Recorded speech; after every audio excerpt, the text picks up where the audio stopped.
MLA की प्रक्रिया शुरू हो गई थी, अभी गिनती नहीं हुई थी।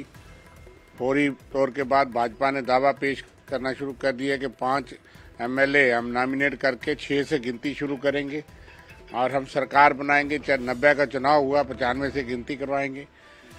और एक पब्लिक इम्पोर्टेंस का मामला उसमें था कि कौन नामजद कर सकता है, कैसे होना चाहिए, क्या नई चुनी हुई सरकार के मशवरे के बगैर होना चाहिए, जायज़ है।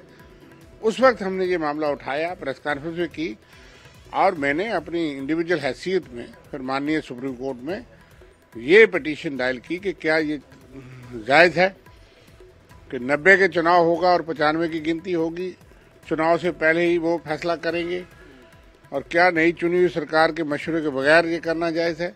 ये सारे कानूनी पहलू जो है वो उसमें थे और डॉक्टर अभिषेक सिंघवी जी आज उसमें पेश हुए। आज सुप्रीम कोर्ट ने टेकअप हुआ मैटर और उन्होंने को फैसला सुनाए बगैर कहा कि पहले जम्मू कश्मीर हाई कोर्ट इस पर फैसला करे, क्योंकि कई मामलों में हाई कोर्ट के बगैर प्रॉब्लम्स होती हैं।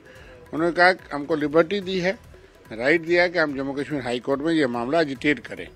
इसको डिसमिस नहीं किया आउटराइटली। सुनवाई हुई है वहाँ पे। हमारी जो ये फैसला है कि वापस आप जाओ, ये फाइंडिंग नहीं समझा जाएगा मेरिट पे। इसका मतलब उस मेरिट में दम है। अभी हम उसको नेशनल कॉन्फ्रेंस से 5 एमएलए की नामजदगी पर कोर्ट का दरवाजा खटखटाने के कांग्रेस के इकदाम का खैर मकदम किया। पार्टी के सीनियर लीडर शौकत अहमद मीर ने कहा कि उनकी पार्टी क़यादत पहले ही एलजी के 5 अरकान को नामजद करने के इकदाम की मुखालफत कर चुकी है।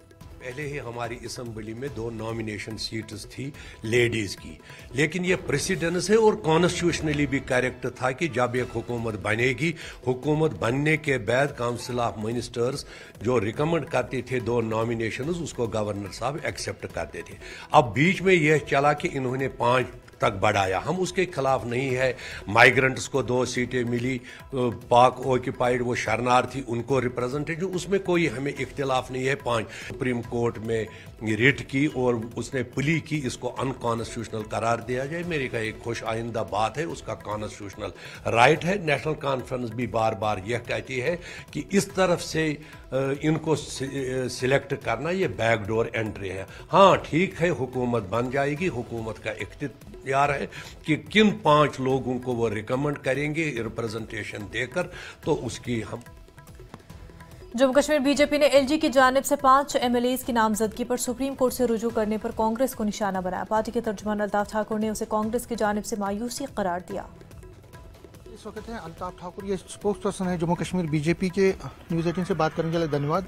अभी जो खबर आई है कि कांग्रेस के जो नेता हैं रविंदर शर्मा, वो सुप्रीम कोर्ट चले गए हैं। उन्होंने अर्जेंट हियरिंग की मांग की है कि जो 5 नॉमिनेटेड एमएलए हैं जिनको नॉमिनेट एलजी की तरफ से किया जा रहा है, उस पर रोक लगाने की मांग की है और कहा कि ये बैकडोर प्रोसेस है, नई कैबिनेट को ही इख्तियार होना चाहिए। देखिए, जहां तक जो नॉमिनेटेड एमएलए का ताल्लुक है, गवर्नर साहब ही इख्तियार रखते हैं और कानूनी अगर हम देखें तो गवर्नर साहब के इख्तियार में ही है कि वो जो 5 एमएलए हैं उनको नॉमिनेट करे।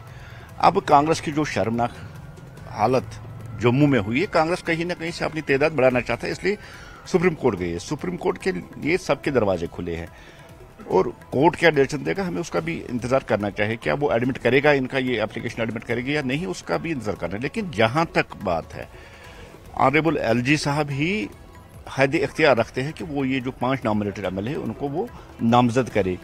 अब नेशनल कॉन्फ्रेंस हो, पीडीपी हो या रिजल्ट से पहले भी इन्होंने बड़ा इसमें शोर शराबा किया है और ये लोग चाहते हैं कि जो नई गवर्नमेंट बनेगी, जो कैबिनेट बनेगी, वो इसको नॉमिनेट करे। बीजेपी जम्मू कश्मीर के सदर रविंद्र रैना ने उन जमातों को निशाना बनाया जो एलजी के जरिए 5 एमएलए की नामजदगी पर शोर मचा रहे थे। रैना ने पूछा कि जब जम्मू कश्मीर तंजीम 9 का एक्ट पार्लियामेंट में पास हुआ तो ये पार्टियां क्या कर रही थी। ये जनता पार्टी के सभी नए चुने हुए विधायकों की बैठक यहां जम्मू में आयोजित की गई है। शानदार जीत के साथ भारतीय जनता पार्टी के नए चुने हुए विधायकों का शानदार और भव्य स्वागत आज भारतीय जनता पार्टी के मुख्यालय में हुआ है। जम्मू कश्मीर विधानसभा चुनावों में भारतीय जनता पार्टी ने 26% से ज्यादा जो वोट शेयर हासिल किया है, 29 सीटें जीती हैं। ये अपने आप में एक बहुत शानदार और भव्य जीत है। मैं जम्मू कश्मीर की जनता, विशेषकर जम्मू संभाग की जनता का हृदय से धन्यवाद करता हूं। भारतीय जनता पार्टी के कार्यकर्ताओं का धन्यवाद करता हूं और माननीय प्रधानमंत्री मोदी साहब, माननीय गृह मंत्री अमित शाह साहब, माननीय राष्ट्रीय अध्यक्ष श्रीमान जेपी नड्डा साहब का हृदय से धन्यवाद करता हूं और नए चुने हुए विधायकों को बधाई और शुभकामनाएं देता हूं। भारतीय जनता पार्टी ने 2 वरिष्ठ नेताओं को जम्मू कश्मीर में विधायक दल की जो बैठक के लिए मनोनीत किया है। 2 पर्यवेक्षक जो केंद्रीय पर्यवेक्षक हैं, श्रीमान प्रहलाद जोशी साहब ऑनरेबल यूनियन मिनिस्टर और श्रीमान तरुण चुग साहब राष्ट्रीय महामंत्री, उन्हें नॉमिनेट किया है, नामांकित किया गया है ऑब्जर्वर के तौर पर और जल्द उनका दौरा यहां जम्मू का होगा। और खबरों का सिलसिला आगे भी